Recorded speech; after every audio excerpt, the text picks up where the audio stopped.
मार स्टार्टर।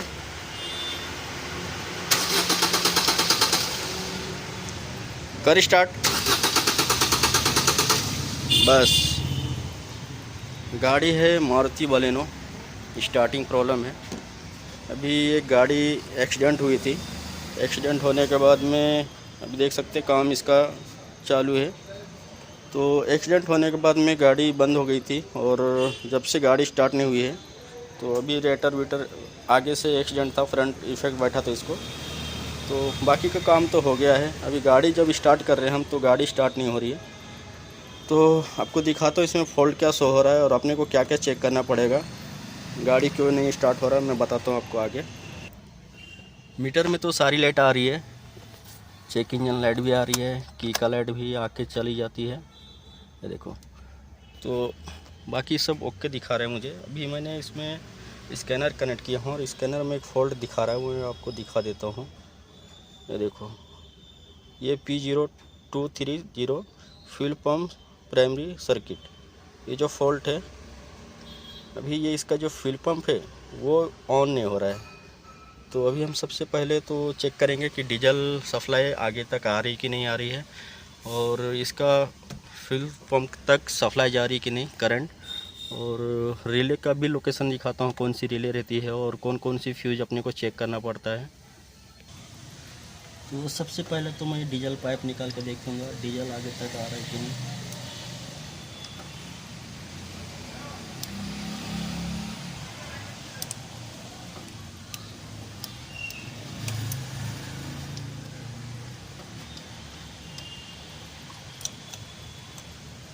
अभी स्टार्ट करके देखना है डीजल आ रहा है कि नहीं। मार स्टार्टर।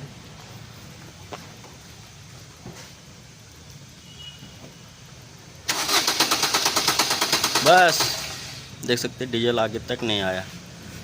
अभी अपने को फ्यूल पंप में सप्लाई जा रही कि नहीं वो चेक कर लेना है। चलो इसको ऐसे ही रहने देते हैं, बाद में लगाएंगे।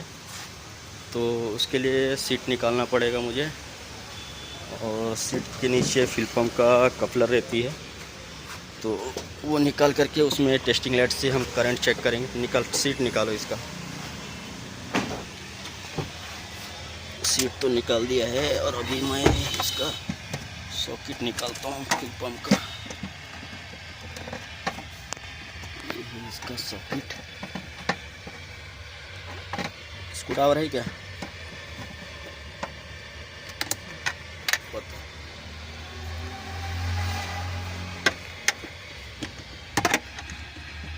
पकड़ ऐसा थोड़ा।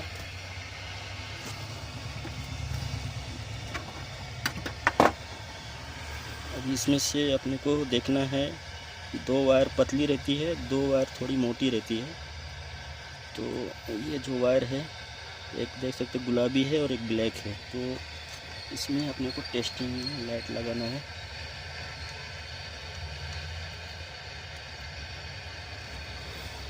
और देखना है स्टार्टर मार के, या तो फिर इग्निशन ऑन करने पे भी आता है, तो हम स्टार्टर मार के देखते हैं।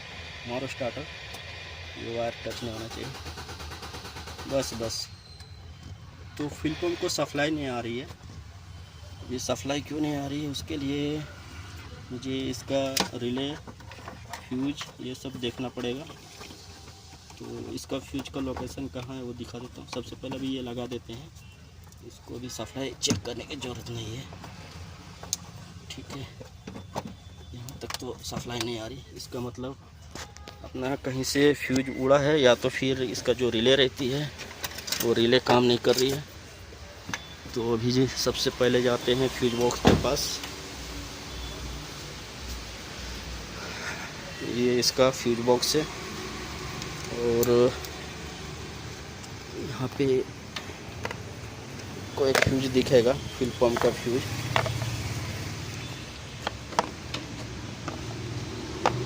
तो ये देखो, ये 20 एम्पेयर का फ्यूज है, एफ पी लिखा हुआ है, ये 20 एम्पेयर का। ये है फ्यूल पंप का।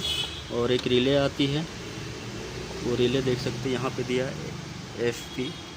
तो ये रिले का लोकेशन हो गया इधर, ये वाला रिले है, ये फ्यूल पंप को सप्लाई देता है और ये फ्यूज है जो रिले को सप्लाई देता है। तो इसका भी टेस्ट करके देख लेना है। टेस्टिंग लाइट से, या तो फिर आप निकाल के चेक कर सकते हो। तो मेरे पास इसमें फ्यूज प्लेयर है, तो फ्यूज निकाल के चेक करूँगा मैं कटा हुआ है कि ओके है। तो यहाँ पे देख सकते हैं कि कटा हुआ नहीं है, बिल्कुल ओके है। अभी एक बार मैं इसमें सप्लाई आ रहा है कि नहीं वो भी देख लेता हूँ। इधर आ एक मिनट।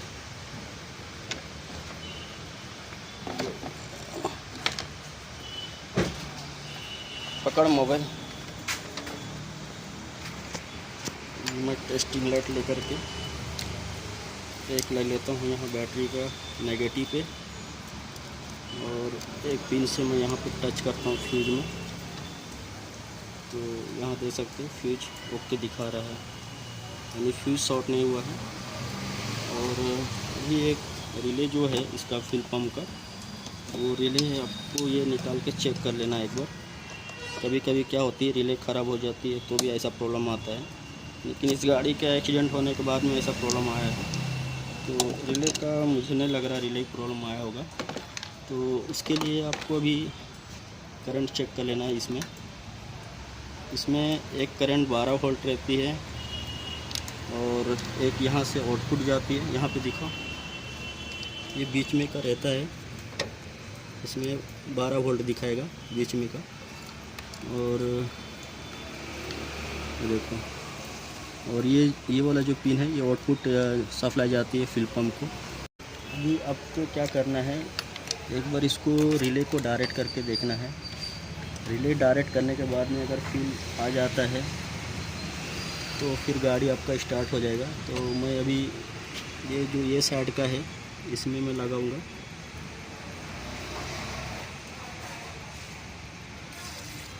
इधर दिखा,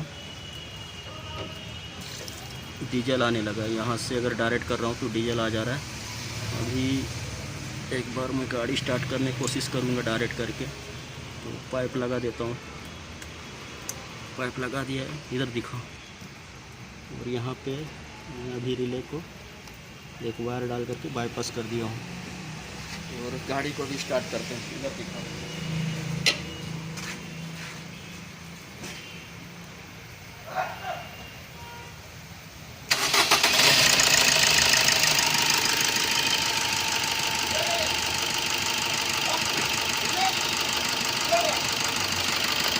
गाड़ी तो स्टार्ट हो गया है, लेकिन मुझे ये डायरेक्ट करना पड़ा है। अभी क्या करेंगे, ये अभी निकाल देते हैं। अभी आपको एक फ्यूज और देखना है, क्योंकि यहाँ पे जो 12 वोल्ट आना चाहिए वो नहीं आ रही है। तो उसके लिए मैं आपको दिखाता हूँ कौन सी फ्यूज रहती है। तो यहाँ पे एक फ्यूज रहती है, अब वो फ्यूज चेक करना है। देखो, ये जो है FI मैन, ये फ्यूज चेक कर लेना आपको। वो ये लाइन में है यहाँ पे। तो 10 एम्पेयर का बता रहा है, ये 10 एम्पेयर का फ्यूज देखना है। उसके लिए टेस्टिंग लाइट लगाते हैं एक नेगेटिव में, और ये वाला फ्यूज एक बार चेक करते हैं। तो एक साइड में तो बल्ब जल रहा है टेस्टिंग लाइट का, दूसरा साइड में नहीं जल रहा है। ऐसा पकड़ो,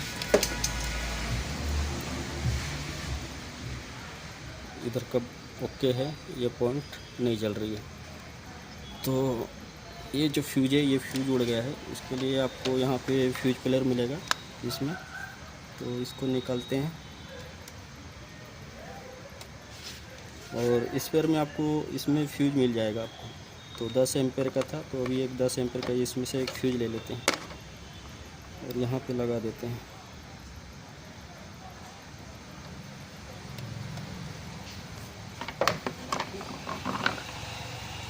और इसका जो रिले है, इसका रिले बिठा देते हैं, क्योंकि फ्यूज इसका शॉर्ट था। अभी गाड़ी को स्टार्ट करते हैं।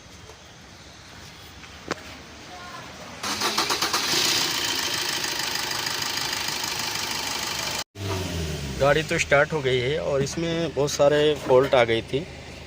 तो ये FI का एक 10 एम्पेयर का फ्यूज उड़ने से ये सब फॉल्ट भी आ सकती है। और जो अपना गाड़ी स्टार्ट नहीं हो रही थी, क्योंकि फ्यूल पंप ऑन नहीं हो रहा था। तो अभी एक बार ये फॉल्ट जो है इसमें शो कर रही है, वो फॉल्ट मैं अभी क्लियर करके देखता हूँ, क्योंकि चेक इंजन लाइट शो कर रहा है। तो एक बार ये फॉल्ट क्लियर करके देखना है। तो चेक लाइट तो चली गई वहाँ से और फॉल्ट भी क्लियर हो गया शायद से, नो DTC। एक बार फिर से चेक कर लेते हैं, नो DTC। तो FI का फ्यूज़ जाने की वजह से गाड़ी स्टार्ट नहीं हो रही थी। अभी हमने फ्यूज़ रिप्लेस कर दिया है और स्टार्टिंग प्रॉब्लम सॉल्व हो गई।